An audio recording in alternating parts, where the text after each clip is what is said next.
Hey everyone, welcome to my latest and greatest episode of Uncensored with your host, myself, Nathan Filati. Today, I got a good old colleague of mine that I bothered last minute as I actually kind of got behind from going to the World AgriTech last week. But at the same time, it's been meaning to do it at some point in time, and it maybe kind of works because another side of this space of AgTech is seeing it from a different lens, not just some of the leaders and whatnot, but definitely people that have a lot of stories. And my guest today, David Swain, has plenty of those things. Wouldn't you say, Dave? We've been around a day or two, so Yeah. we probably know where a lot of the bodies are buried. Yeah, probably. Yeah, there are some buried bodies, and because Dave's in a little more independent space like myself, and he dabbles in the consulting side too, is it might be a little more uncensored today than maybe others. But before we get to that, Dave, tell the listeners about yourself.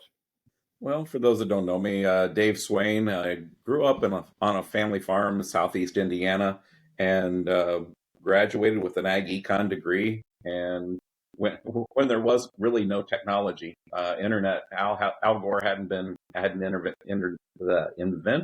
the internet yet, Oh so yeah, yeah. didn't even have that. So, but worked in retail fertilizer for about 6 years before I went to work for Ag Chem Equipment Company and sold Terragators and Rogators for about 2.5 years before I moved into their subsidiary called Soil Tech, grid sampling, variable rate controller, when it was still a novelty back in Oh the yeah. 90s. And then went through the buyout when Agco bought Ag Chem, and through all of that was still in their technology group. Today it's known as Fuse Technologies, but eventually became North America marketing manager for that group. In 13, left AGCO, was at AGCO about 20 years. 13, went to Southern States Co-op and ran their precision ag program for about 4 years before needing to move back home to Indiana. And so went to work for a startup called Spensive Technologies. It was an automated insect trap and scouting app, and really some cool stuff. Was really excited about it and worked for them for all of about 5 months before we got bought out by DTN. So I became a sales rep for DTN for 4 years before I started my business, Vision Technology Mangement. And really, in short, really looked at where there was a gap in using technology. Sales organizations, as you well know, Nathan, where Mm-hmm. you sell it, you train it, you onboard it, you get their tech support over them, you move to the next sale. And a lot of products probably would still be out there because they were good, solid products, but the customers didn't use them like they wanted to, needed to, or got the return on their investments. Yeah. And it just kind of fell off from there. And so what I saw, it didn't matter whether it was products, services, uh, really it was implementation. So I kind of see myself as kind of I'll use a bit of a buzzword, a fractal CTO and CIO for Yeah. agribusinesses and growers. So being able to look out and see what technologies they might want to use and help them evaluate them, but then also help them implement the technologies they already have so that they get what they expected out of them and then get the return on the investment. So that's the primary of what I'm trying to do with my business. Well, to say the least, you've sowed a few things over time. Yeah, I've been in the technology space for over 25 years now. So yeah, it's been a day or two. Yeah, and I mean, I've known you forever, seen you around and all that. Probably less so when I was way younger, traveling around with the old man. But Hmm. when you talk about the Rogue Gator and all that, then I think of good old Falcon controllers and trying to get Yep. files into those with their special proprietary format and Yep. getting all that. Don't So maybe don't it's, forget the floppy disks. Don't forget the floppy disks. oh no, can't do that. I don't think even kids know what, my kid will never know what that means until Mm-hmm. I find a group of them, and even CDs, because Mm-hmm. I'll jump back, like back in the days, 90s, early 2000s, mainly 90s. We would get imagery from a CD from the Aeros Data Center or from some Mm-hmm. other private group, and then have to bring that, configure it, and then we'd send that CD out to our clients, and they would download our software, and then they'd poke it in there, so then it all synced up. Yep. And that's how hard imagery used to be, and people still have a freaking problem with it Yeah. today. And the same went for prescriptions. And Yes. and what I have to laugh at, and I think I might have shared this on social media or something, my good old soil election Mm-hmm. brochure. Yep. 5 different products, 5 different rates. You could do this. What did that come out, like Yes. 99 or something like that? Oh no. If you go back before Al bought L'Oreal that had the original soil tech, the first one I saw was a L'Oreal in 1988 was the first multi-bin soil election machine I saw. Ugh. And how far have we gone today? I laugh because I when you look at all of this and you look at placement, think about this. We had to have an air spreader because you wanted positive placement. And Yep. then all of a sudden we had to have, I don't want to do the maintenance on it, kind of to your point of I have to work hard at this. It's too much work. I just want a spinner and it'll throw 90 feet and it'll be just as accurate. Here within the last month, I just saw an article that was talking about questioning whether a spinner spreader was really as accurate as they say it was. Oh God.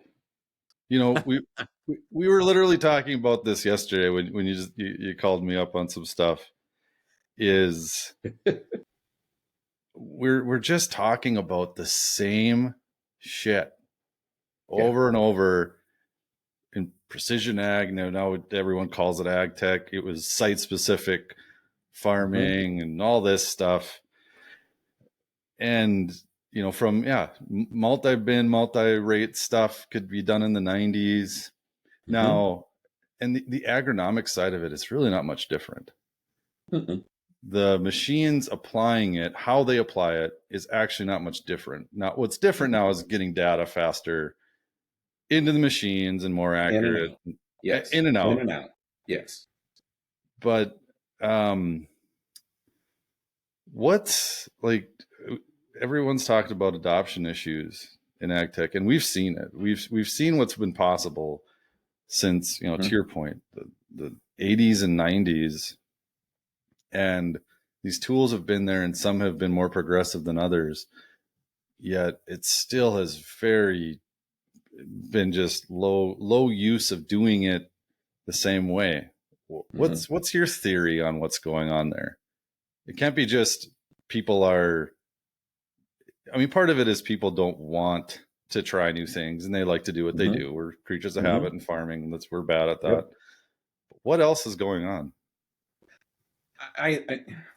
Well, I'll do the shameless plug. That's why I started my business. Yeah, no, sure. I really look at, and it doesn't matter whether it's my business or anything. I've seen it across so many segments of what we're doing.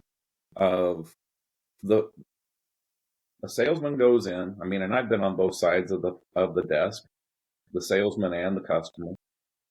The customer buys with an expectation, and they are excited about what they're getting, what they're going to be able to do with it.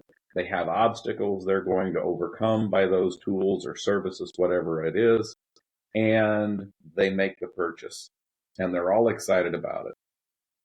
And we can talk about a lot of the different aspects of it. One being, is everybody bought in?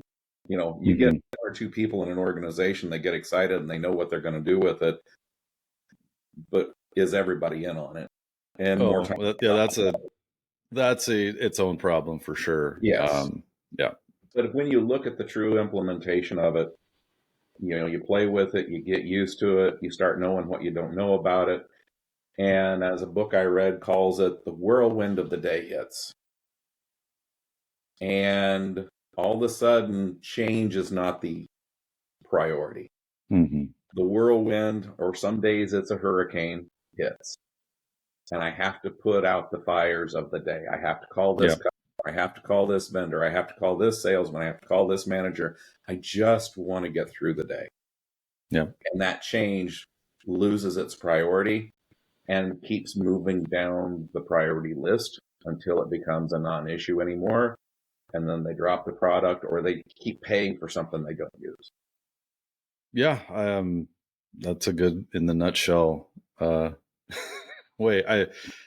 I mean, it reminds me of a few things. From one, the countless times, from early days to even recently, you try to get this coveted prescription file into something. I don't care what it is. Let's just call it a interrogator. Mm-hmm. And sometimes it's been, oh, you put a number in there, you got your rate. Oh, wait, this machine or this goes by actual pounds, not, yeah. Or, oh, we skipped a decimal here or something, or it's not in the right whatever, or some reason the planner's not working. It'll just do a one rate. Screw it, rain's coming. I gotta get it in the ground. Pounds on the ground, plants in the ground. Yeah, that's the way it is. And well, it reminds me of a story. I'll have you tell it. Is when maybe this was when you were at Southern States or maybe it was just recently. These you could have these machines that are supposed to apply perfectly, and then if they're not maintained correctly, and they're not actually looked at, whatever you're charging, you might charge a farmer $10 an acre to spread this prescription file. It's supposed to do all these magical things, all the things that the 4 R's represent. Yep. And putting them in the right place, right time, right rate, all this stuff. But then the group you hire to do it and you pay this money find out that what they're spreading is not what they're spreading. And they have holes in their booms, or it's not calibrated. And there's a fertilizer story here. I know you should tell it because I think it opens the light. I want others to see how simplistic some of the bad problems are. The basics it's the are. basics. Yeah. And it was, I was working for Soil Tech at the time. And so I would work with the Terrogator, Rogator salespeople that would, the customer was still theirs. It was their primary responsibility. And I was there to support them on the technology side. But I had one of the customers and they had multiple multi-bin machines. So 2 or 3 soil election machines, plus everything else was variable rate as well. And they had top-dressed wheat, and they had done it for years and no problem. Well, one year those conditions were just right. It was just dry enough that all of a sudden all of their wheat fields were streaked, and not just a little. I mean, it was fairly significant.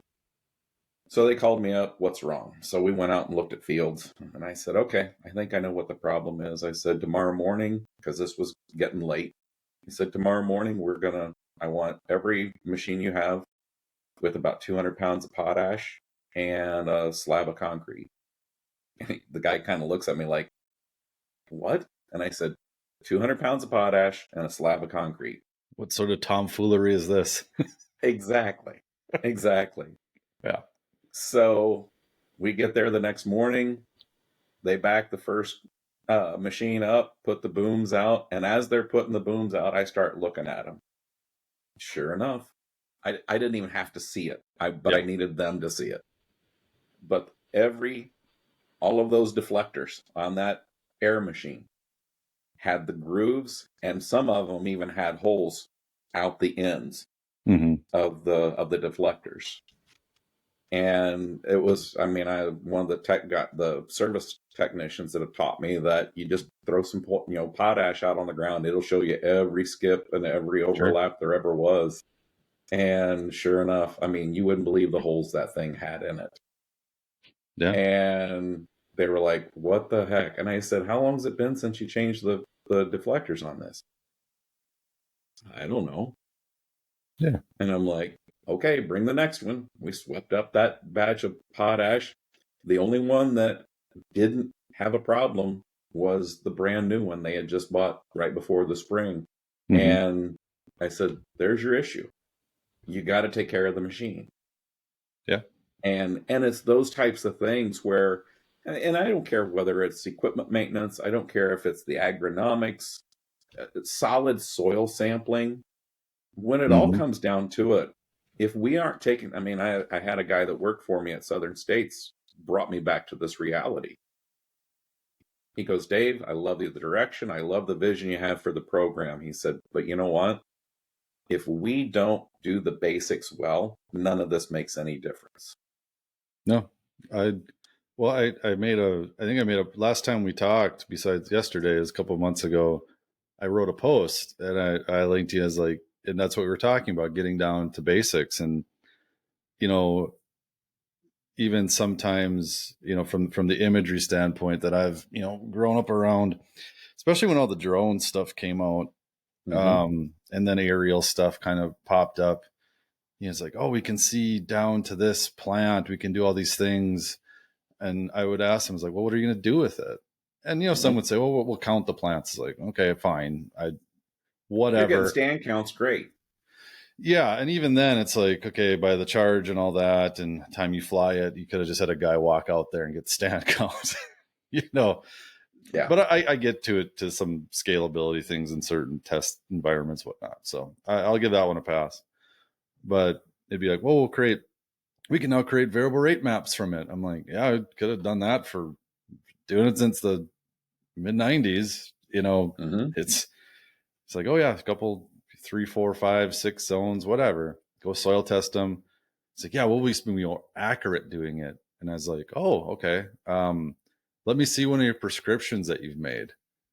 And then they'd show me as like, on like call it 160 acre field, 80 acre field, doesn't even matter. I'm like, so you flew this at like 1 centimeter resolution or whatever, and then you de-resolutionized it basically to a 30-meter resolution like you can get for free from a satellite, and it's the same damn thing. Mm-hmm. And I was like, why? I was like, well, it's more accurate. But even ones that would try to make variable rate maps from like the real fine resolution stuff, there's just so much noise. And Mm-hmm. I would bring up these arguments, and it's like, it wasn't even thought of, but people were making big decisions with it. Like Mm-hmm. we were doing a big deal with Pioneer at the time, and then overnight a new guy came and says, no, we're doing all drones. I was like, you realize we've been doing like millions and millions of acres of data with you, and you're just going to turn it to drones overnight. It's like, fine, I can't convince you otherwise, because we tried. It's like, I Mm-hmm. guess you'll find out. And the term, and we'll go a little under-censored here. You fuck around, you find out. Exactly. And Exactly. but it is like, okay, even if you get this super fine resolution, and maybe the next step, okay, you find these small little zones and patterns. Okay, for one, are you soil testing those different zones? If the size of that different zone is the size of this room, like 10 feet by 10 feet, so you're Mm-hmm. saying you're making a decision on that part separately than the other square over there. Well, no, you're not, because you don't know why there's a difference. You just know there's a difference. Maybe Yeah. relatively it's the same. Maybe it's not. That's why you're not going to do a 100 zone map, unless Mm-hmm. AI and robots getting everything. I was like, okay, say you even get that. Say you've Mm-hmm. perfected the high resolution variable rate map. Awesome. Because you got row control, on Mm-hmm. whatever. And that's what exists. Some of And that and exists. if you're spraying, that's fine. Yeah. And maybe you got the rates right. But the people that have that from the equipment side is like less than 0.1%. of equipment out there that sprays it to that fine of resolution. Mm-hmm. Your resolution isn't the data. Your resolution is the boom width that you're applying it with. There it is. And it blew people's minds. They're like, oh, I didn't think of it that way. I was like, yeah, that's why. It's part of the reason why, adoption isn't great, because there's some of these basics that we don't understand. From your point, it's maintenance with just the equipment that applies it. Mm-hmm. They're doing all these things they could say, and it couldn't do it because they didn't maintain it. Or to my point, you're doing too much. It's too much just to get forward. And we've almost made it too complicated now, even though these tools have been around for the last 20 plus years. 25 years, yeah. And doing it. And yeah. And the thing to look at too, I mean, you look at, I think there's a place for the different levels of the technology. And let's stick with the imagery as the example. When I was at Southern States, the drones were first coming out. And I mean, we had people calling us wanting to sell drones or do drone work for us like nobody's business. And we had some instances where the drone work really was useful. But we did it in specialty crops. Yeah, 100%. And there was reasons for it. And so we could address it based off of the need, not off of a solution searching for a problem. Mm-hmm. And I think there's so many out there. I mean, there's some great tools out there, but nobody's put a business model around it that everybody wins in the deal. Yeah. Because everybody has to win in this deal. Because if there's not a return on investment by the end user, whether it's the retailer or whether it's the farmer, and everybody in between to the manufacturer, the vendor, whoever that might be, if everybody doesn't have the opportunity to make a business out of it, that's kind of where we are today. I mean, you and I were talking here a few weeks ago about the mergers and acquisitions that are taking place. Oh God! And the craziness that's chapter 3 here or whatever. Exactly. But it's okay. So what does that mean? If you've got a great product, why isn't there a great business model to go around it? Well, I mean, I look at where Al McQuinn was with Soil Tech. We had an online backup for SGIS software back in the mid-90s. But I had the dealers that I worked with, I'd hate to think how many of them, one of them that told me point blank, if I have a phone line hooked up to my computer that I have SGIS on and their data, they'll quit. They don't want anything online. Oh, yeah. We did imagery online early. Now, we weren't doing heavy data stuff. We had remote sense data. So it's like, well, it's kind of ours, but it's not yours. It's definitely not yours. Yeah. But think about where we are today. If it ain't on the cloud, it ain't going to happen. Oh, no, that's one thing that's been nice. Of course, there's its own challenges with Absolutely. that. I think we're getting around parts of it. I was telling someone at the show last week, I can't even remember what the product was, something with yield. And it was like, yeah, farmers can, or agronomists, whatever, can put the yield data or the yield number in, and then it models this and this. I'm like, and they're trying to do it on, tons and tons of acres. I was like, so it's like, let me ask you a question. Do you think you're getting the accurate yield number? They're like, well, what do you mean? The farmer's typing it in. I'm like, oh no, there's like 10 yield numbers in the farmer's head.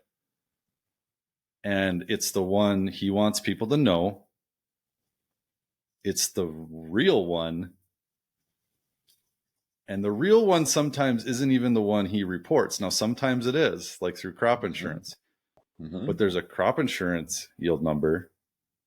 And then there's an agronomist yield number, ag retail yield number. And there's a bank yield number. It's like the landlord. There's a landlord yield number, and they're every single one of them, not all the time, but a lot of the No. time are different. I Mhm. was like, how can we model anything when those data sets are going to be disparate because of the input side of it? And even say you get Mhm. yield data from a machine. Okay, this is another thing that I brought up. It's like, okay, we put so much faith in the data that's coming off a machine.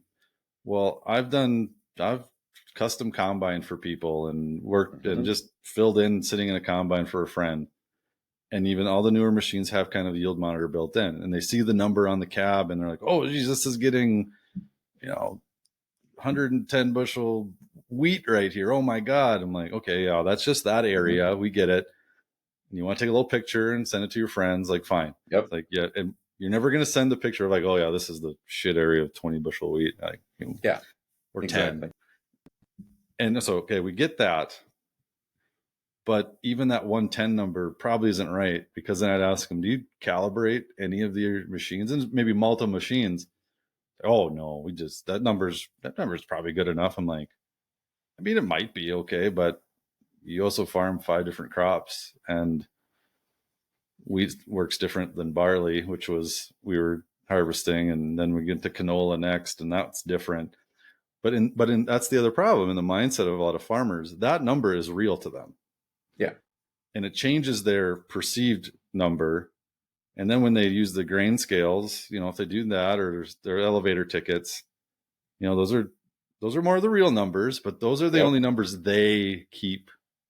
They don't necessarily As a report whole. those, No. but yet we're basing decisions off these things. Well, and you look at and I still always laughed when I was at AGCO and we'd talk about calibrating combines. And it wasn't just the yield sensors or the moisture sensors. They weren't calibrating the GPS receiver. They weren't Oh doing yeah, the lead yeah. and lag of the processing of the combine. They maybe And have 30 feet in there instead of 20 feet for the. some didn't had 5. Yeah. And you're just like, okay, what you're making decisions on your yield removal. So let's say you did have 350 bushel here in this spot. You're putting 350 bushel worth of product 30 feet that way. Mm-hmm. It's not even close. Well, and there's still the argument, and I just saw this the other day. Someone was, I think it was in the Western Producer, so it was a Canadian article, and it's like, oh, we found that putting, and this has been an argument since day one. Do you Mm-hmm. put more product in higher yielding areas and less product in lower yielding areas, or do you put, or vice versa? At first, there was, oh, put more fertilizer in bad areas so it produces better, and put less in good so because it's already doing fine. All the things. Yep. And yeah, it, to me it doesn't work usually, but the other way doesn't always work either. And there's still this fight over the basics of what even to do there, and then how we're calibrating things to all these points. And then what ends up happening, all these things are complicated in their own right to do, Mm-hmm. to get anyone to do them, even if they're a Mm-hmm. trained professional, time wise, getting out all the farms, getting all the monitors, getting everything together. And then Mm-hmm. we've been sitting here, large amount of people the last 10 years with all these softwares and desks. It's like, oh, we can do this. We can change the world. And we're all Mm-hmm. like sitting back here that we've been doing this for so long, be like, no, you can't do it. Like we Yeah. want it too. We want it, So but you badly. but you can't, because we haven't solved those simple things still. Well, I'll give you another story. I had a situation where something happened to the machine. It something was wrong. So it wasn't just negligence, okay? Mm-hmm. But they were spreading lime. And the operator goes, "Man, I'm really glad it did it on the lime job rather than a fertilizer job." And I looked at him and I said, "What are you talking about?" He goes, well, if I'd have done it on a fertilizer job, that would have really screwed up the field. And oh my gosh, and he's just going on about how bad the fertilizer. And I'm like, I would have rather you have screwed it up on the fertilizer than the lime, Yeah. because now, the fertilizer is 1 year. The lime Limes. is 3, 4, 5 years, depending on the Yeah. soil type. That And messes I'm your like, pH up like crazy. which then affects all of the other things, nutrients, Yep. everything. And Yep. I'm just like, let's get to the basics of things. And I think you talked about the all the brochures and everything of soil tech. Al lived on the barrel theory. The most limiting factor. Always had the broken barrel with the water in it. Mm-hmm. If you remember that picture. And and it was okay, and it had nutrients on it and everything. And it, had the lowest one was like phosphorus. I'm just using that as an example. But if you fix pH, and pH isn't the most limiting factor, phosphorus is, nothing changes. Yeah. So what are we doing with the technology tools we have, let alone the work we should be putting into it, to identify the most limiting factor, addressing that one first? Because until we address that one, nothing else matters. Well, and I think it's a crux of why adoption has been low in the ag tech space, because, farmers get inundated with all this stuff they have for years. Mm-hmm. And then, let's say to the point, with the spreaders, that one moment for that farm that got streaky fields, that sets them back 10 years. Mm-hmm. It takes one moment to set them back. And because some of those basic things haven't been addressed, even from people trying it even lately, something is off and it sets them back. Mm-hmm. Years to some decades. Some will say never doing it again, because guess what? There it is. I never had fields that looked like this my whole entire life. And I try to do one variable rate map on one field that I'm trying, because I'm trying to do all these good things that you tell and the university says, and the extension, all this stuff. And I do one field and it all is messed up. Yep. Like, why the hell would I do this again? Mm-hmm. It doesn't matter what it is. And that's the problem, because we haven't still solved those basics. Mm-hmm. We just keep on bringing more complexity to it. And the top 5%, they've figured it out by now. And I would even venture 10% now. Yeah. And the retailers, they're like, yep, you don't mess it up with them, get it right. Mm-hmm. But when it's someone new, because you don't have all the data, because they haven't been doing it, they haven't been playing with it, you don't know how they deal with variable rate and data, it's starting over, and you make the slightest mistake, they're still just not coming in. So they don't even care to even market it to some of those people. Well, and there's two schools that I've seen in this as well. To your point, one, we've screwed up at the ag technology market as an industry, as a whole, because we've overpromised and underdelivered so many times. We've gone out and we've sold, grid sampling and variable rate, and I use that in the general terminology. Zone forever. Exactly. The argument will never go away, though. It'll never go away. But you have, it was the silver bullet. We're gonna, we're gonna maximize your yields. Well, I don't necessarily want to maximize my yields. I want maximum economic yield. But it was the silver bullet. We were gonna fix everything. And then when that didn't do it in 1 to 2 years, then the next widget comes along, and we're going to have the silver bullet that's going to fix everything. And then the next silver bullet and the next silver. And eventually everybody goes, and I always jokingly say, eventually we're all from Missouri. Show me. Mm-hmm. When you show me it'll do it, then come talk to me. Then we'll think about it. So there's that. And I think that's the majority of it. But another, I was talking to a young farmer, and he goes, Dave, we're not into technology. He goes, we have some of the basics, and they've got some things they have to record Yeah. and have as applied, and some of those basics. But he goes, we don't do technology. And I said, okay, why not?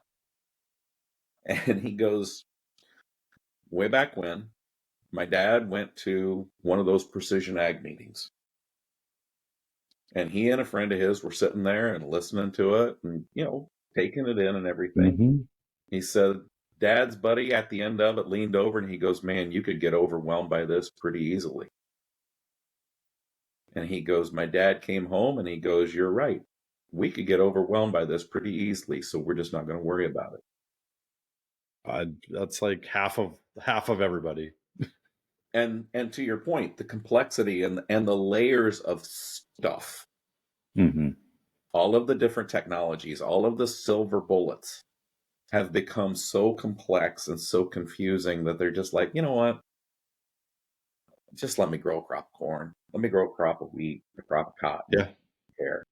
Well, and we're even leading up to it's been the push to out yield everything, and out yield, and yields have gone up, and that's been great. Well, we have like a supply of everything right now. Mm-hmm. And that's on a lot of sides of ag. It's not just, the normal Mm-hmm. commodity side.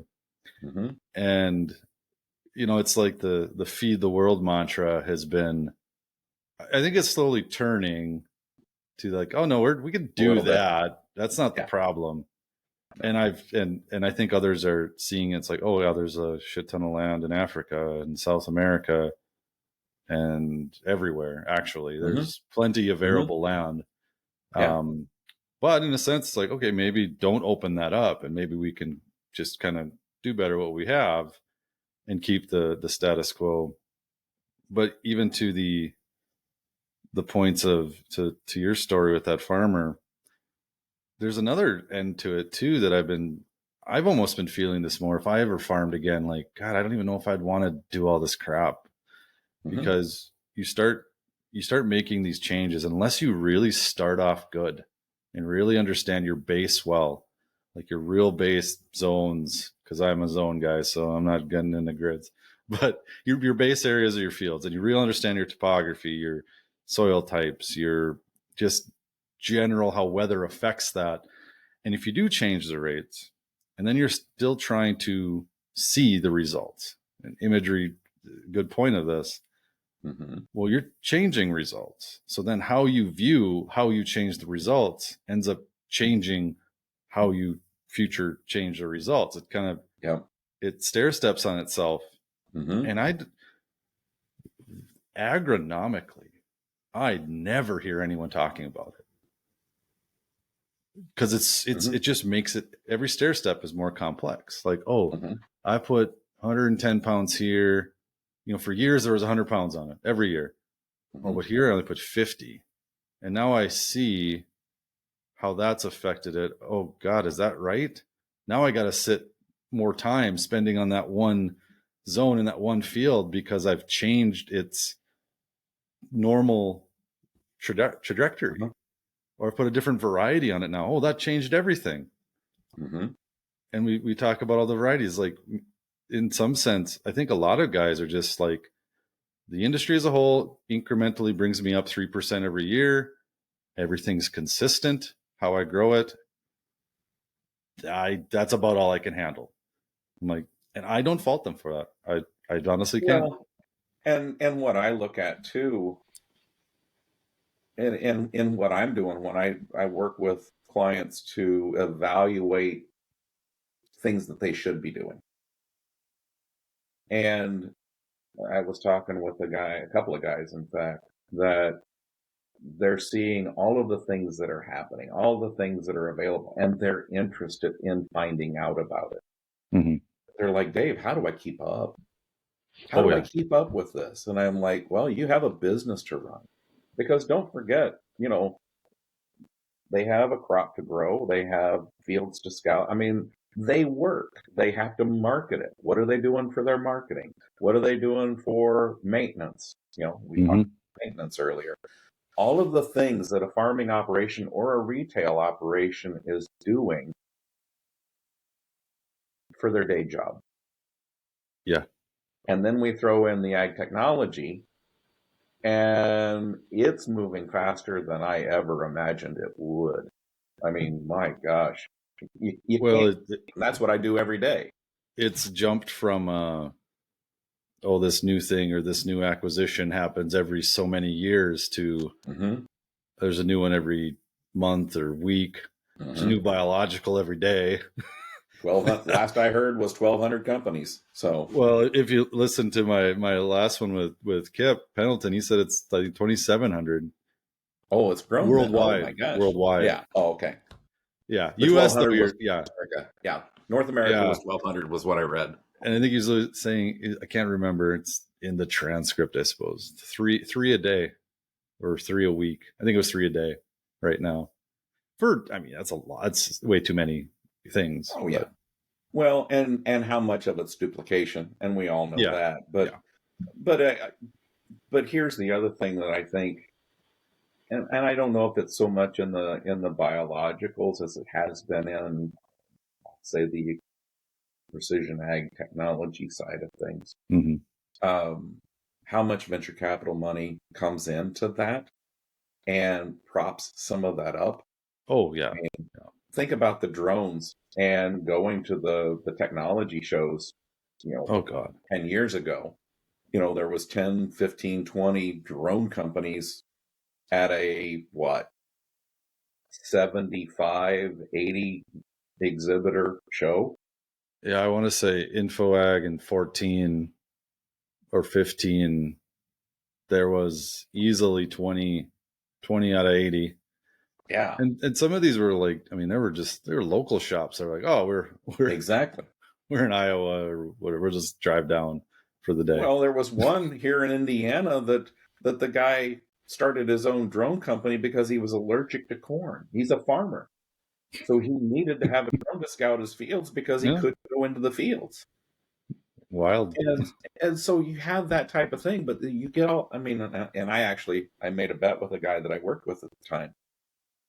I said, all these drone companies, probably 14 or 15, I said, next year there will be a third fewer vendors here next year. And the next year it was the same number. And I stood there in one of the aisles just looking around going, what did I miss? Because I know what I can do and what I can't do. And those are one of the things I think I do pretty good of, here's where it's going to kind of go. Sure. And I'm like, how did I miss this? And then all of a sudden it hit me. It was like the VC money's still there. They're propped up by the VC money. It's not a matter of, supply and demand. It's a matter of the VC money's there propping them up, trying to make sure that they make it. Yeah. And some of those are, there's still a few floating around and they've changed things up. I know there's a few though. I know what's unfortunate for them in a sense too, is they have so much writing. And this is I think a lot of the AgTech startups, it's not just drone groups, so I don't want to single them out, but they're all writing on they're running on gas on 5 contracts. Like it's starting to everything's going to reset here, which I've talked about. Maybe that's the next kind of chapter here. As we've talked about these basics that is just fundamental. It's causing problems. Let's just say that as a whole, it's causing problems. Here's some of those fundamental reasons why AgTech is not getting adopted.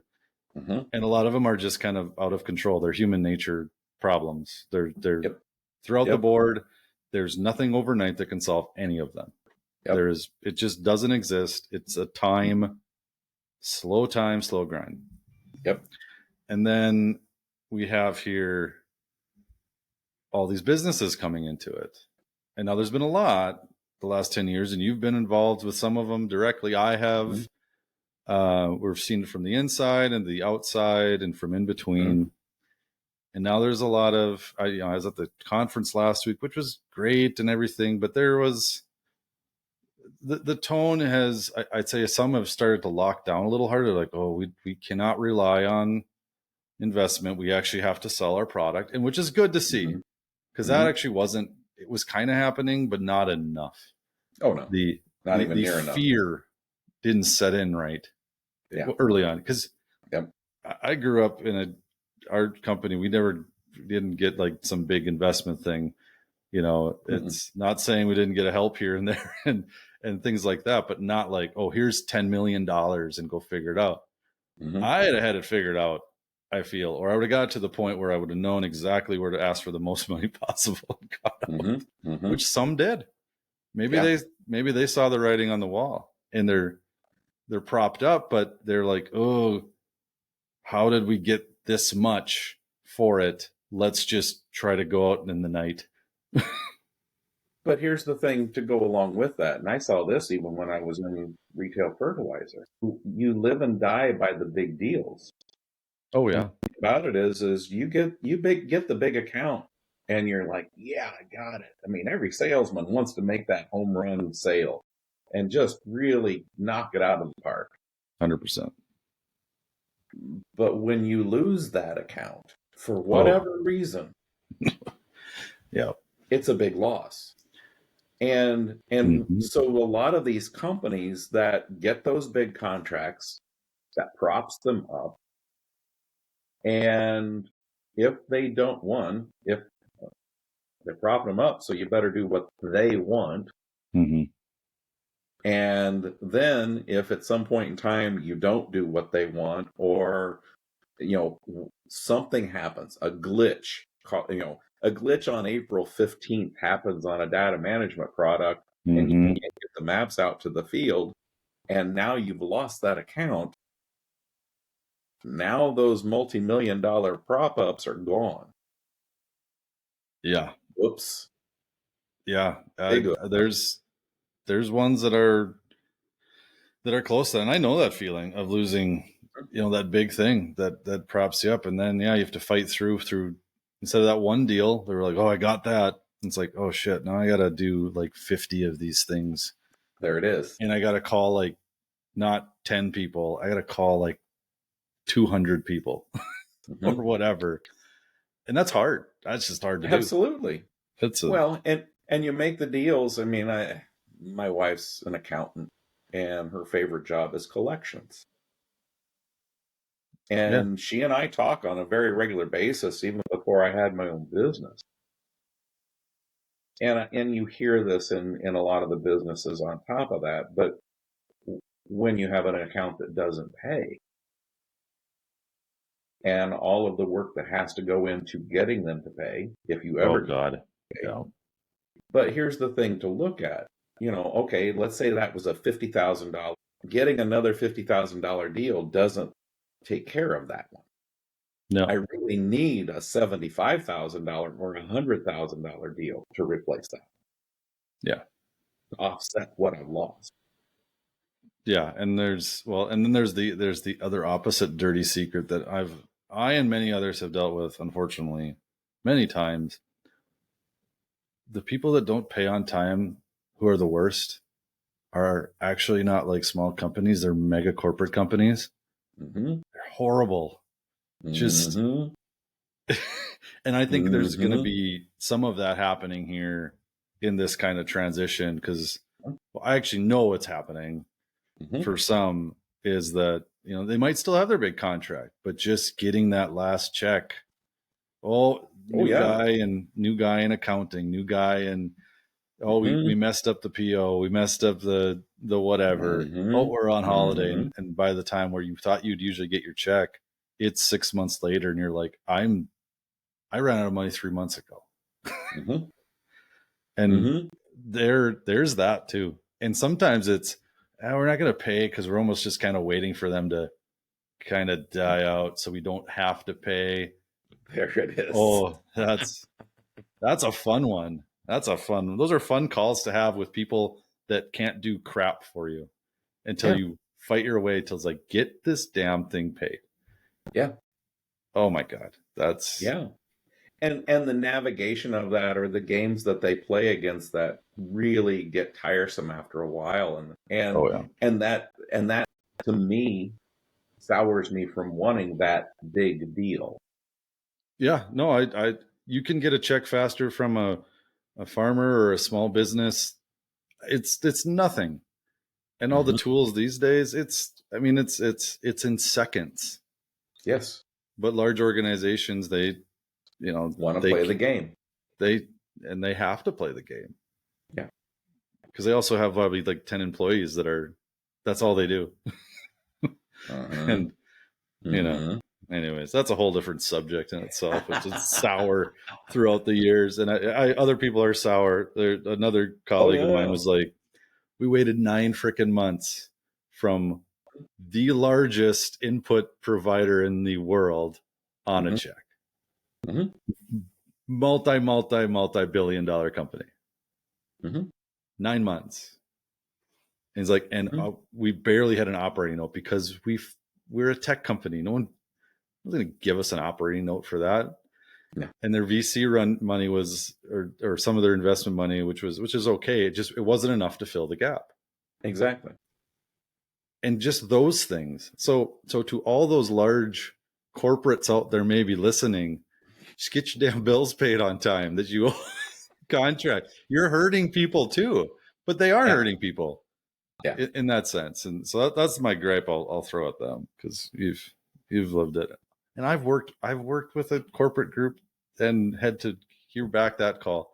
Hey, we made this deal and it was 70 grand. Like, do you know where it is? I'm like, dude, I went through my hoops to try to get you that deal. I have no idea. I will send an email. I will do what I can. So like, I get it from the other side too. It's just as frustrating for the internal people. Sometimes too. So because your contact has no more control over it than you do. No, 99% of the time it's someone has no idea what the even is. They see numbers and line items and they're just going down the list. And you're way down the list. And you're way down the list.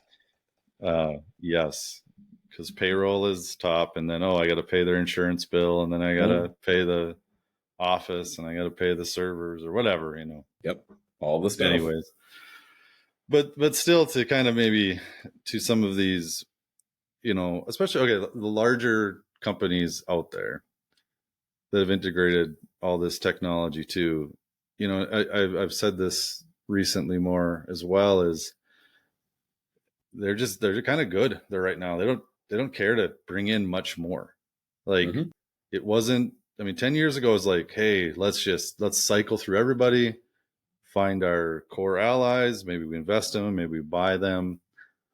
It's the only ones that are getting purchased right now is if they're basically on their deathbed and you can get them for cheap. And I just talked to a main tech group guy earlier today, and it was, we're here to sweep up.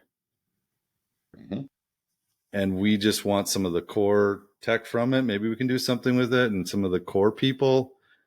It's like, but unless the company is just making real good money or is damn close to making real good money, that's the only way we're paying top dollar. And those, and I asked him, I was like, who is that? And he's like, I have no idea. I was like, on the top of my head, I don't know many either that are killing it. Some are cash flow positive. Some are making a little bit, or they're, whatnot, but no one's killing it. No. In AgTech. Oh, no. And I don't care what level it is, whether it is the old technology that's the basics, or if it is carbon sequestration, carbon programming, any of that type of stuff. Nobody's making a killing off of it. Well, and it's something I did on and I'll ask you this question. I'm curious on your thoughts on this. Maybe we're thinking of it wrong. Maybe we've been thinking about all of this wrong and how money comes in for technology and ag. Because I look at other sectors, one that I've dealt with a lot, Earth observation. All the satellites in space right now are not paid by private industry. They are all paid through government contracts to solve larger problems, larger infrastructure problems, whether that's from DoD, telecommunications, you name it. They are Those are giant, large-scale industry problems. Yep. Why don't we take that approach with ag technology and ag? Why don't we look at it as, and I know people in farming, and even though it's subsidized all to beat hell, are scared of government money in its own right. It's a really weird political thing. As we kind of mentioned yesterday, the whole farm bill thing is it's too big for its own good, because it does too many things too broadly. So you can't do these types of things. But that's one thing I've thought about to get adoption going is maybe, and I almost hate to say it, is the government has to treat it like an infrastructure problem. So it says, we've talked about data standards. It's a huge reason why some of this stuff is not adopting, where literally the USDA says, we have $500 million to spend out in contracts to solve this problem. Bid on it, get it done. Just get it done. It is not worth it for us not to do it as a whole for the defense of our food and the infrastructure of our allies. It's not worth it. Like, I think that's probably the only way we really get adoption higher in some of this stuff. It's got to go away. It's got to go something like that. But what do you think? Well, I'll say I would look at it in a modified mentality of that. Sure. I think, and I think it was you and I were talking yesterday on the call. When I was at Southern States, part of what I wanted to be able to do there was to create a service group that was able to stand on its own. We were going to do precision ag, and it was going to produce service revenue that could, if we needed it to, stand on its own. So it had it. I mean, eventually, I thought it should have its own P&L. Sure. The right way to do. Yeah. Well, you would hope that it would be the right way. Yeah. And I think what I'm about to say, you have to do one or the other. You can't do it halfway. You either have to make it its own P&L and you have to make it pay for itself or it doesn't stand. Or you go to the other side of it, and where we eventually went to is, what are we really in business to do? And in this case, being a retail fertilizer company, our core business was to sell crop inputs. 100%. Yeah. How do we benefit our core business using the technology? And it doesn't matter whether it is a retailer, if it's a crop consultant, if it's a grain elevator, I don't care what it is. A ranch, feedlot, I don't care. Yeah. But what is the core business, and how are we going to complement that business and help it get better at what it does? Because the example I always use as companies got away from their core business is McDonald's. Years ago, McDonald's was going to become healthy. They were going to sell salads. They were going to be a healthy fast food restaurant. And they about went broke. Because what's McDonald's? Not that. It's a Big Mac, it's a quarter pounder, and it's the kids' meal. It's a cheap burger and fries in some form or fashion. Exactly. Not anymore, though. I'll say that it's insane, but yeah. Well, but they went back to that. Yeah. Oh, by the way, we're going to have a salad, so mom can have a salad when dad and the kids are going to have a burger. Because mom wants a salad, she doesn't want that burger. She does want to be healthy. I mean, I'm using that as an example, but okay. So, but they got back to their core business and they strengthened back up again. So are we really looking at the ag technology business in the context of the business it's going to go into? Whether it's a retail fertilizer dealer or a consultant or whatever. And what is the position of the company? Not of, in my case, the manager of the precision ag business, because it really wasn't my decision to make at the end of the day. but what does the company want it to be? What does the company need it to be? And at the end of the day, it's not to have the silver bullet. It is a tool to help them become better at what they do.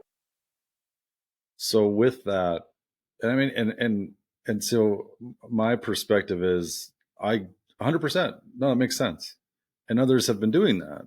I mean, The ones that are good at it. a prime example, Field View has been that way, or Climate has been that way for Monsanto, and now Bayer. It's kind of this integral tool to how to make sense of their main things that they sell, even though they've directly from the product spent more money than anything. We make fun of other startups and whatnot, ones that all talked about before. Oh, they had this and this. Is like, well, yeah, they've billion and then 250 million a year for the last 10 years. You add the numbers up, it's a lot.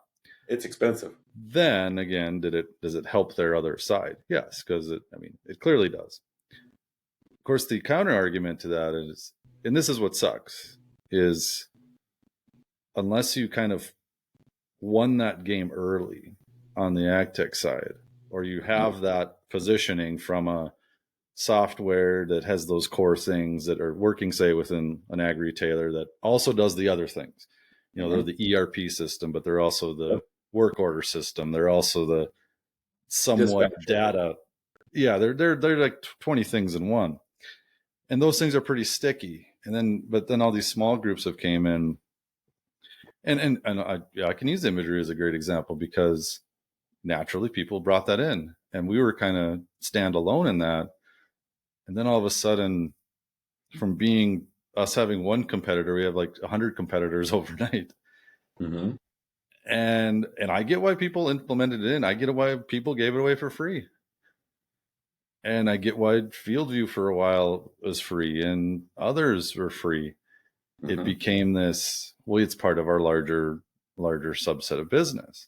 And they'll put that cost into the bag of seed. They'll put it into charging more for spreading fertilizer or whatever, you name it.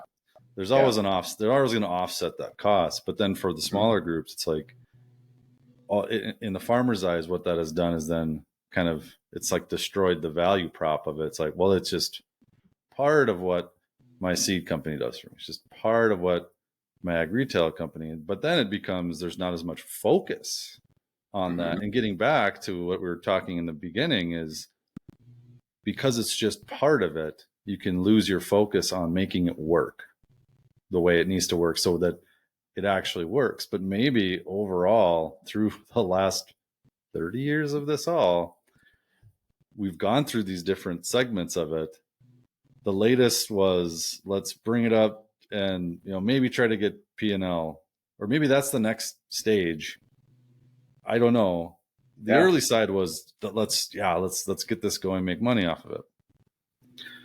And maybe the industry is it's set itself up. It's evolved to the point where, and that's almost to the point of what I was thinking on the government thing, is like, the damage has been done to make it a P&L business in a lot of terms. Could be.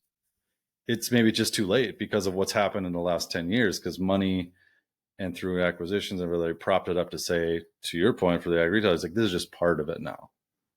You just work with us. Some of it's just table stakes. Yeah. If you don't have it, you're not in business. Well, in a large ag retailer group, I know they said 1% of their income comes from their precision ag services, and they do it on 1.5 million acres. The rest comes from the other things, inputs and grain.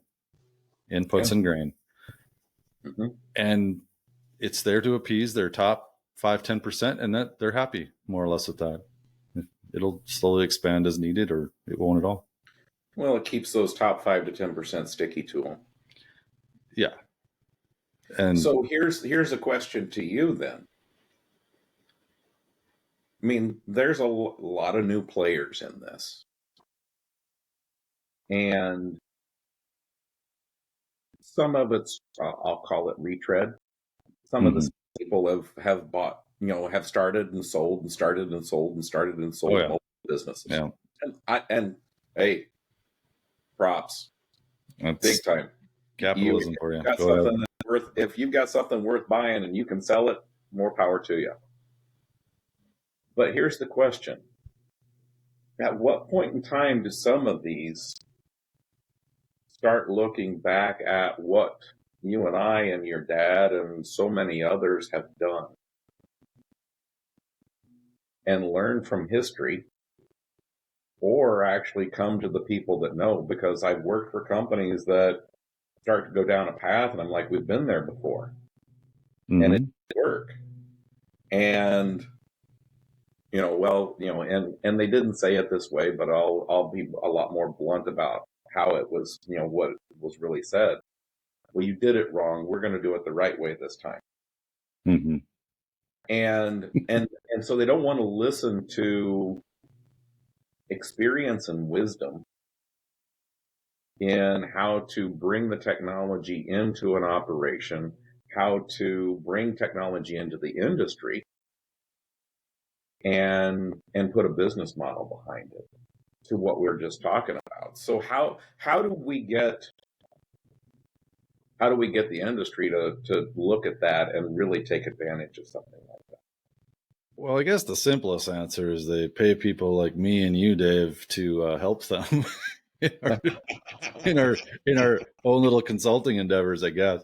But that's too simple. I would hope that's not going to happen. Oh no, yeah. I mean, we'll get our scraps here and there, and we'll do what we can. Yeah. But I mean, that is part of the point of doing this podcast is like, let's just at least get all the stories out from people being involved in it, from different layers of it, from all sides, so that at least it's more open and known that these things have been known and they have existed. And a lot of the groups that are doing awesome things right now, it's not just because they just came out of nowhere. They maybe brought some people in that know their shit. Oh yeah, absolutely. Like, I've dealt with it and now we're figuring it out, just because they might be new. And I think there are plenty of and this is what's really hard. And you've seen this on the ag retail space of people you deal with, is there's this such change and generational things happening in the next 10, 20 years across agriculture as a whole. As a whole, easily, on every side of it. Yep. And there's a lot of people with a lot of wisdom, like you said. And some of that wisdom is probably, it's not relevant as much anymore, but a lot of it is relevant. It's hard sometimes to figure out those what is and what isn't. I've been finding more and more. But even if what someone from the past has learned isn't as relevant today, the story of the understanding of how they got to their conclusion. And I've been trying to talk about this more and more is perspective. We just need more perspective in how all of these things work. To our earlier point, the booms. To my point, just the number of the decimal for the rate that you put in for a control. Yep.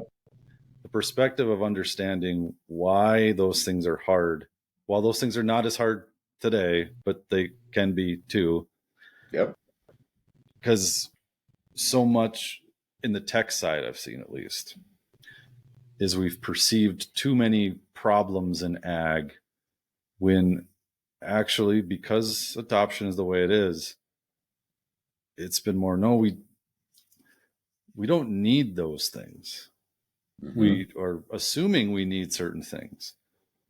And we need to have, I think, a little more perspective of why they weren't brought in early, and talk through that and teach that to other younger people or whatever, people out of the industry that are new, whatever, even if they're older, to kind of talk through those different layers, because otherwise you're running in blind and you're going to have to learn from scratch. It's going to take you 10 times longer to figure it out.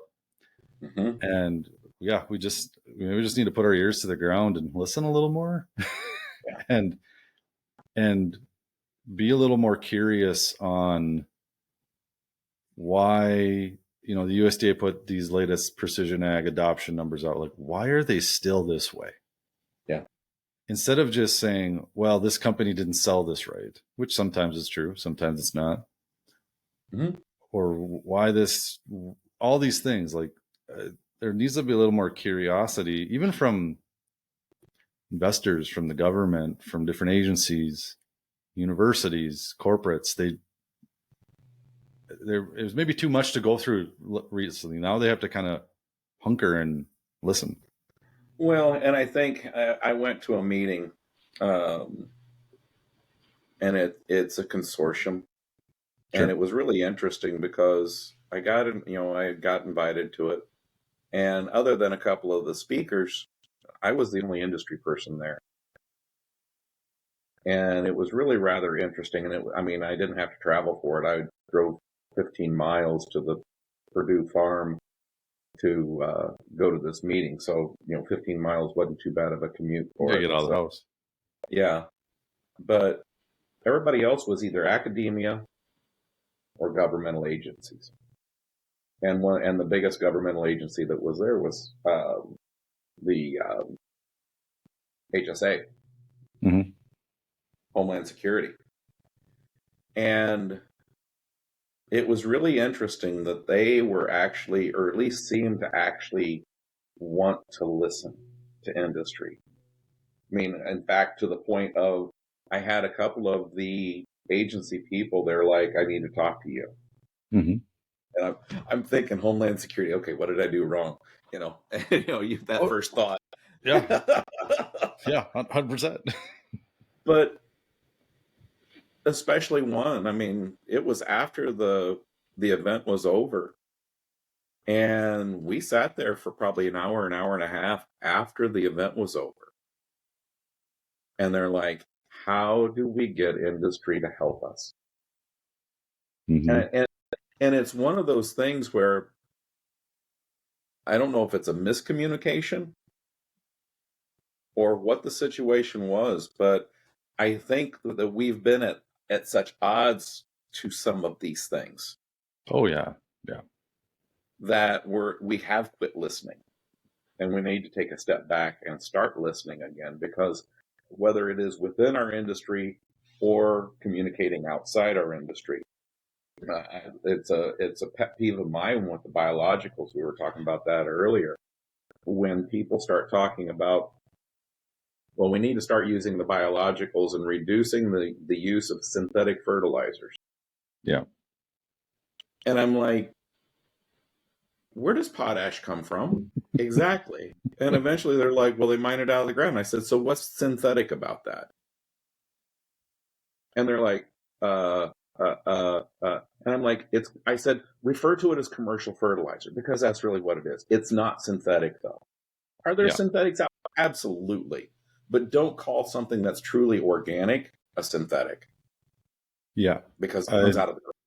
Well, and you could even say, here's the definition of synthetic: made by chemical synthesis, especially to imitate a natural product. Okay. Think of a natural product, the natural biologicals in a field currently as it sits without one other biological there. Chemical synthesis. How do you make some of these biological products? Through chemical synthesis. Isn't some of the biologicals inherently also synthetic then? They're synthetic to that field.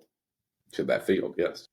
And so, no, to your point, it's all words and all this, it's all semantics. Well, but it's being clear about the communication and making sure that we understand what each of that means. I talk about when I was at AGCO as well as at Southern States, we put together glossaries because I could say a word and have a meaning to it, and you could use the same word, and while it is in the same realm of what we're talking about, your thought of what it is completely different. And well, that was always a thought when I worked at ProAg, and my boss Dennis Daggett. It was all about definitions. It's like, if we don't standardize these definitions, I don't care all the tech stuff. It doesn't even matter. Yeah. You don't standardize that X means X, Y means Y, then none of the other standards actually matter, because we don't know how to define them. Mm-hmm. And maybe that gets back to, okay, so for Homeland Security, then I look at, and I brought this up on one of my little daily videos, my dog walk videos, the infrastructure of ag and data. And I look at single point failure, look at the bridge in Baltimore, tragedy, accidental tragedy, something failed on that boat and it steered into a bridge that had a single point failure. Now, are there ways to mitigate that through different piers and stuff? But didn't have that at the time. Clearly, it's probably going to become a national transportation law now to put in giant piers that'll never happen again. Exactly. We learn through our failures. It's, just nature. But I was trying to compare it to ag. I worked with, tell us about them with Ag Integrated. They're doing translation of all these data files through a majority of the softwares out there. Mm-hmm. And there's groups even like, Leaf coming in. Well, and some do it themselves. Mm-hmm. In a sense, those are core infrastructure pieces to the larger whole of it. And then even some of, you could say, how those pertain to other areas within what fertilizer is put where, what chemical is put where, what data is from the farm, what it means to this.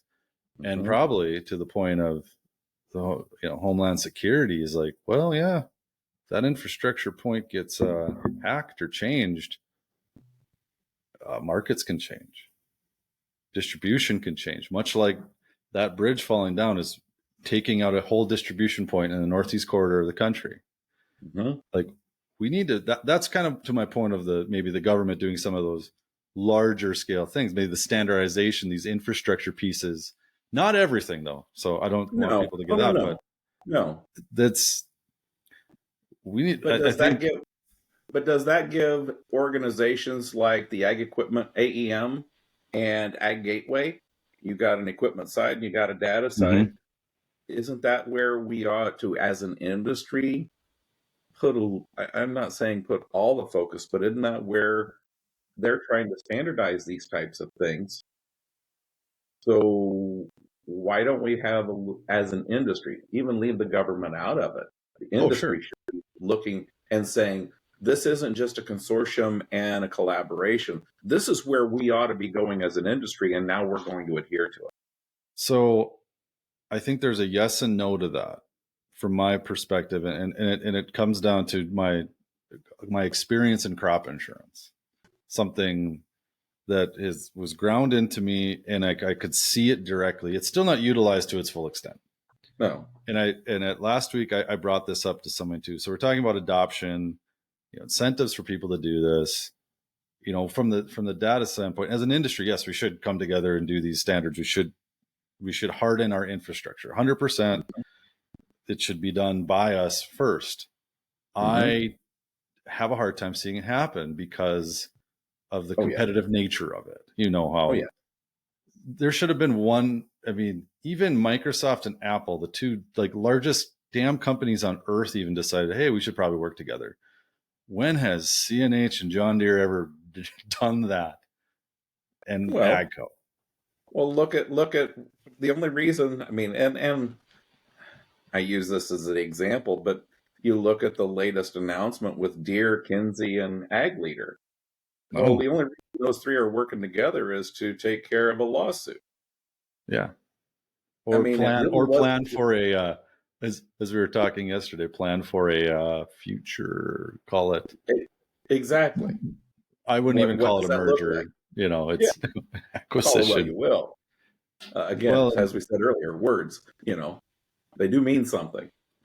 And that's the kind of the problem that I see with the industry doing it. I mean, we were kind of trying it from the Ag Gateway side, and I was a part of that. Others were. It's like, yeah, it was getting, like, people saw the need. That was good. Mm-hmm. It was a good first step. And then, I don't know, crap got in the way and money they wanted a lot. People didn't have a lot. And then John Deere was like, well, here, we'll help get ADAPT done and all that. And then all the Agus stuff and all that other stuff was kind of going on and on from the input groups and whatnot. But I don't know But industry, government doing it alone is really tough too, because you look at ISO stuff like that, where there's, I mean, it's so in tied. And I was talking with a colleague about that, and the intentions are good, but the bureaucratic side is awful. And that's the problem you'd have if the government does it fully. I mean, we see how bad it is. So maybe it's kind of the private public partnership. You know, you see what SpaceX is doing with NASA, stuff like that, where it's like, okay, yes, we're this larger body that says money is here, or there's this bigger thing we want. Money exists, but yeah, you got to kind of show that you can do it. You got to prove it, and then we'll trickle some little things to get the wheel spinning. And that's helped hugely. And maybe I think it's that kind of how I see it, because that's how it works in crop insurance to a point. And it's not the same, but it is a public-private partnership. And because they're, you know, the government says, you know, here's 65% to cover the risk, but you got to cover the rest, and you got to manage it. Yeah, and it works on 95% of all acres in the country. Yeah. And you have agents sitting there, but they're also, so here's the difference to it, to me, to incentivize and help adoption in ag is I think there's every area that needs to be incentivized by the government because they want it. But then there's this scare part, is like, oh, the government's going to have all my data. There's these colliding things, and the government's going to do all this. Well, but private's not going to do it all either, because it's trying to do other stuff. It's making money in other places. It's not making money in data stuff. And I think on the crop insurance side, it's like, God, wouldn't it just, you can't just have a normal USDA program do this stuff. Say, here's $20 an acre, make a prescription file. Tried it through Equip, doesn't work worth a shit. It just doesn't. It just doesn't. It's like, but you need an intermediary. Well, by working in the crop insurance, there's a perfect person for it. And I'm holding a dangle because I'm just, anyways. It might be the crop insurance agent, because they are bound by rules that govern them through the RMA, that they can't share the grower's data, and they can't do those things, even though they know more about the grower than probably anybody else. Oh yeah, I'm more sure. Than the banker. More, they know the risk, they know the real value, they know the numbers pretty close. Yeah. Or they know the real number that they like. Well, we'll put this number here. I'm not saying people do that, but either way. But they're also, their mindset has been trained to be that way too, to be stewards of the farmer's private data and secure it. But they're also private. They're independent. Yeah. In their own right. You know, some of them are banks and all that too, which, let's say there's infighting between independent agents and bank agents for obvious reasons. But maybe that's the key. You give a discount for your insurance premium, but you got to do these things. You got to at least report via your GPS points. Yeah. But guess what? This guy's holding it. He's in charge. He is governed to not mess it up, but he's not going to send it everywhere either.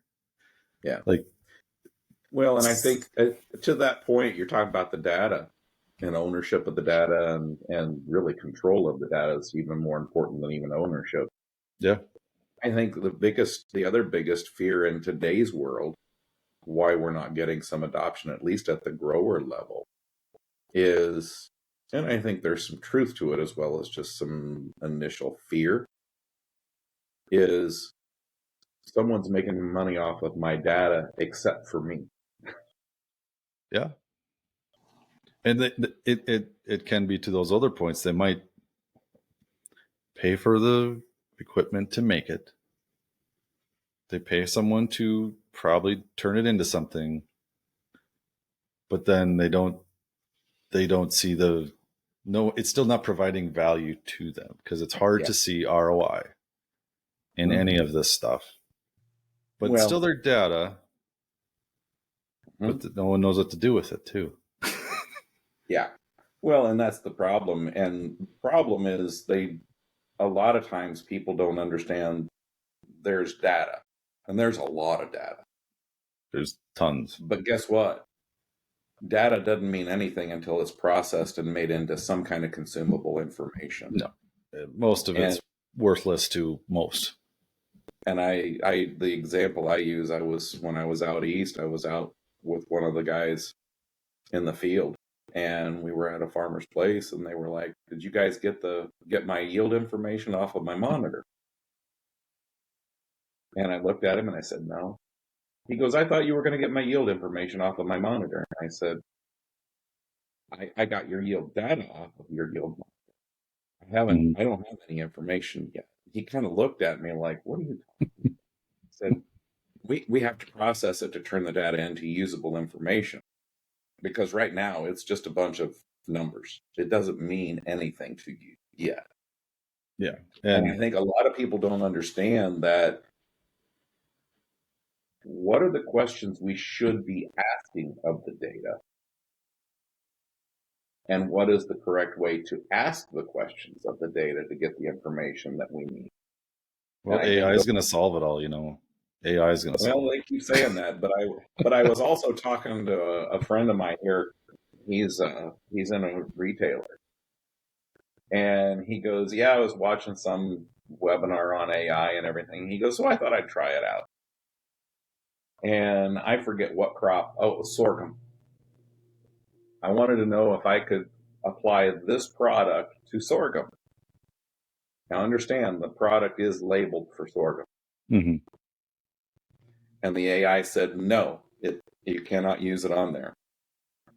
He goes, so I thought, well, let's try it. He asked it a whole different way. And because he asked about active ingredient and parameters, give me a list of products that I can put on sorghum. And guess what? It was one of the products. Yeah. Then he asked back again, can I use this product on sorghum? No, you can't. It's not learning. Exactly. Because it's using as good as the data that goes in. Yeah. And that's where I've been seeing that more and more, where my fear is away from it anytime soon. Because I think there's better versions of that can do it a little bit. And if you train it right, and if you said to it, if you trained it in the back end and said, hey, look at it this way too, from the question point of view, because they're really asking, is that crop on the label? Like, that's also the same question. But the question, but the point of, I think, I was wanting to get to is we have to know how to ask the question. So just what you said. Yeah. Is it on the label? And so now it has specific things to go look for. And so it really you have to know how to ask the question to get the information that you need. And I think that's where we're failing as well in all of the data in crop production that we've gathered over the years or generated. Did we really even know what the question was? I mean, that's one thing with imagery over the years. There's been so many that says, well, the imagery says this. I was like, the imagery does one thing. It shows you where a difference is compared to another area. That is all it does. Pretty much all. But yeah, sure. If you get really, really close, can you count something? I'll give you that. If you can do that, that's a whole different kind of thing. If you're going to use it. Yeah, but a lot of the data is like, what's its real use? Maybe some of us are turning it into something that's really not meant for. Yep. And that's where some of I wonder if some of the AI ML stuff, I mean, some of it's just an algorithm doing it faster than one human. It's just like, here's a million humans in a server. That's, to me, it's augmented intelligence is what my friend Craig Gansel, who deals with AI, has called it more than anybody in ag. It's like, it's not AI. It's augmenting ourselves at a higher number and a higher rate of speed. That's all it is. Quicker search engine. It's like, but it's not fully us. It's just not the full gamut of what we can do. Yeah. But I wonder if it can actually help. I think it can. I don't know. It's still, we're barely smart enough to figure out some of the agronomic problems we talked about earlier of where to put things and why to put things where, at what time and scale, for what data and what process. We barely know that ourselves. How can we train an AI to figure that out for us if we can't even figure it out yet? Mm-hmm. And so we're still good old ag, and that's why farmers still like, you know what? Screw it. I know that if I put a seed in the ground, I put some fertilizer in there, and it rains a little bit, and I kill a few weeds, kill a few pests, I'm gonna make money if I market my crop right too. And that's a big part of it as well. But at the end of the day, and that's the part of the struggle too, you get a lot of these guys that are like, you know what? I don't need all that stuff to grow a crop. I put it in the ground, I fertilize it, I protect it, I do all the things that I know I need to do. And guess what? I'm going to have a crop. Yeah, and the crop is protected through things like crop insurance. If I make, what I've heard from a lot of farmers is, if I just spend more time learning how to market my crop better, that is literally anywhere from 25 to 50% of my revenue, just doing that. That's it. And that there's multiple pieces to that. Oh, absolutely. Sure. And weather is its own thing, but they can do that just by slowly learning normal conceptual things that you can learn online, or you can hire a guy for relatively cheap to help you on that. That's the problem with all the tech and the data, is like, it's a nice to have on a lot of cases of it. GPS has now become kind of I kind of need it. But the rest isn't that way yet, really. Well, and you get to, let's look at our return on investment. And I think that's part of our adoption issue too. Our culture has become so microwave, instant results. Yeah. Yep. I don't care what data you're talking about. Data takes time and replications to see what, to your point, the stair step. It takes time to figure out what those where that stairs leads to make a good decision. You know what? When we got steering, there was no question. No. There was no question to the value of that. I actually, when I was at AGCO, when all that was taking place, and I knew of a potato farmer that was meticulous enough, they knew the next year they were going to turn everything and it was going to have steering on it. So they went out and they planted a field and they counted the rows that they put in the field. The next year they had steering, and so they planted that field and they counted the number of rows they had in that field. And I forget how many rows of potatoes they added to that field because of the skip rows. Yeah. And all of a sudden their return on investment was immediate. Oh yeah, that and overlaps and stuff like that. Absolutely simple math. And that's the thing, doing variable rate and things like that. And it's so hard to see the reality to it. And like I've told people, I know my dad is too, and it's like, let's just start, and to our beginning point, and maybe then we'll close up, because, well, it's 5 o'clock somewhere. I think it's 5 for you, and it's Friday, beer 30 or something. But, and I got a big basketball game to watch tonight. So yeah. Oh, I'll talk to you after we're done here, just quick. But yeah. So the simple things, and it's like, and I've told people this, like, how do you get into it? I know it's been my dad's thing forever. It's like, just make a simple map. Use the map in your head. If you've been farming that ground for at least, let's just say a few years or 5 years, use some history from your parents from before, or grandparents, like, these areas. Just try something small. Like my grandpa used to cut different parts of the field out and farmed them totally different. That was an early form of variable rate. He got a conservation award for it because then he put buffer strips in, and he did this because he knew where the water fluid and he knew where it got in the way. That's how you had to do it. It's like I think farmers just need to get into a little bit more of that mentality. We need to help them think of it that way instead of being so complicated. Be like, guys, just let's sit down. Let's maybe look at some data, but look at it and then draw me what you know about your field. Or just let's go through some things and tell me what makes sense to you. I don't want to add 100 different layers to it to make you this thing. It's like, let's just A, B, and C. Good, average, bad. What does good, average, bad mean to you for putting in amount population for your seed? And if they're like, yeah, that makes sense. Okay, 30, 34, 36,000, not make or break. Go. Just try to do that during the season. Yeah. Just to see if you can do it. Because even if you don't, it's not the end of the world, but you'll get some confidence. And I've known others that have done this, and that's what's helped them. You know, maybe it's with an image, maybe it's with a set of yield data, maybe something else. No matter what it is, but it's Doesn't something matter. you can have confidence in. But and I think we've forgotten that the farmers as a whole, the farmers that are out there are good at what they do. Absolutely. They are. These tools, and I don't care what it is. I don't care if it's imagery, soil samples, you know, sensors. I don't care what it is.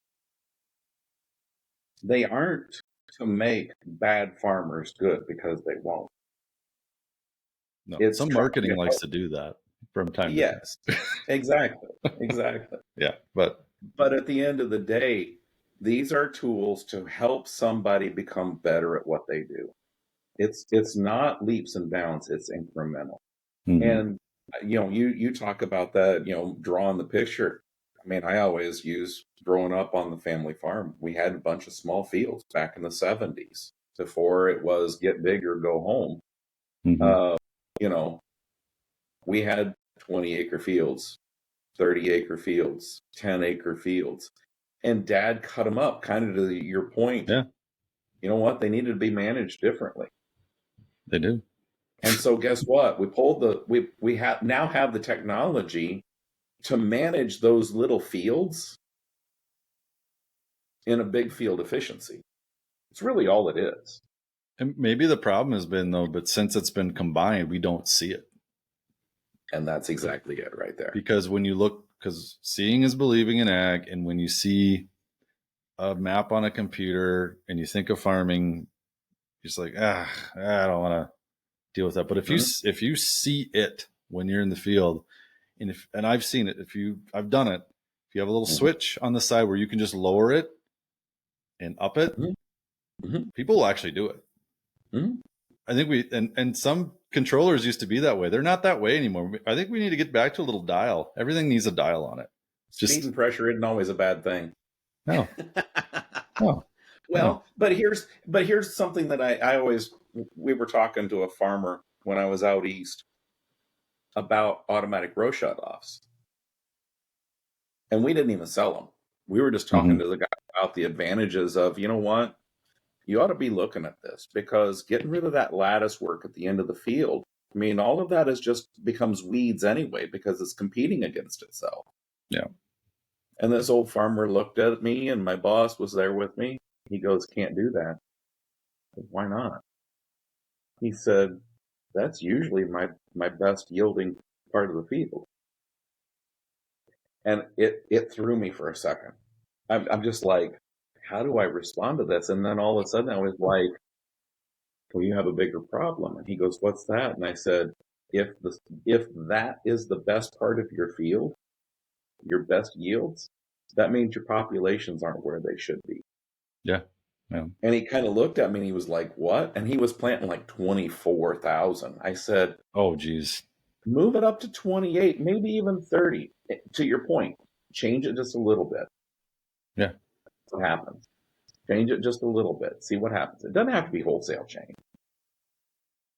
Yeah, well, what's unfortunate is changing a little bit in ag doesn't make the big investors and companies a lot of money really fast. So maybe that's our other that's another episode. We've already gone like an hour 40 here. So good Lord. I'm gonna have to separate this in two parts, but I'll probably I'll throw up as one. People can take some time.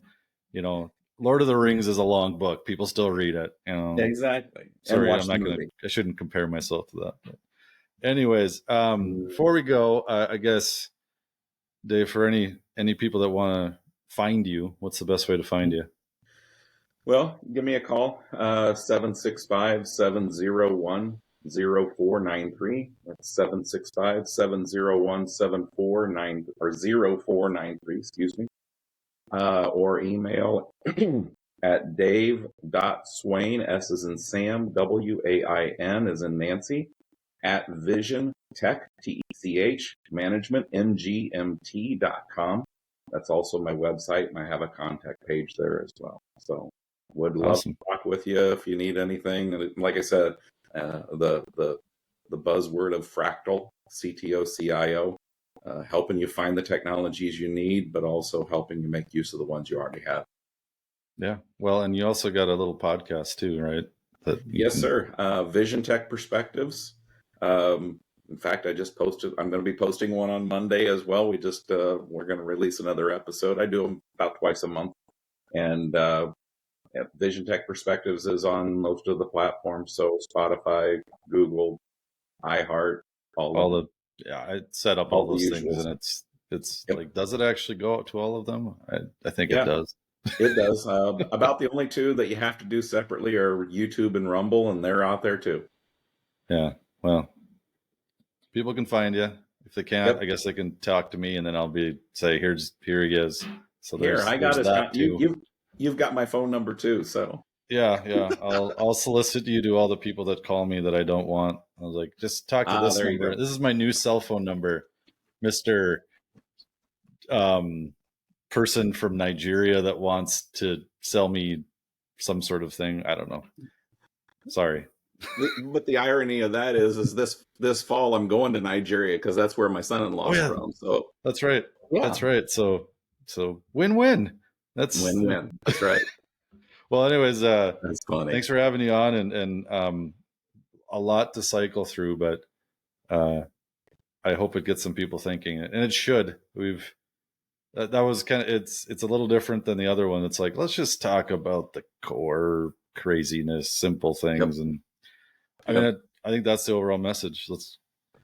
Let's get back to kind of keeping it simple, because we've made it too complicated and it's literally not working. So we need to keep it simple, because the adoption rate's so low still. There's so much room for improvement. So there is. Anyways, well, thank you for inviting me. I appreciate the time.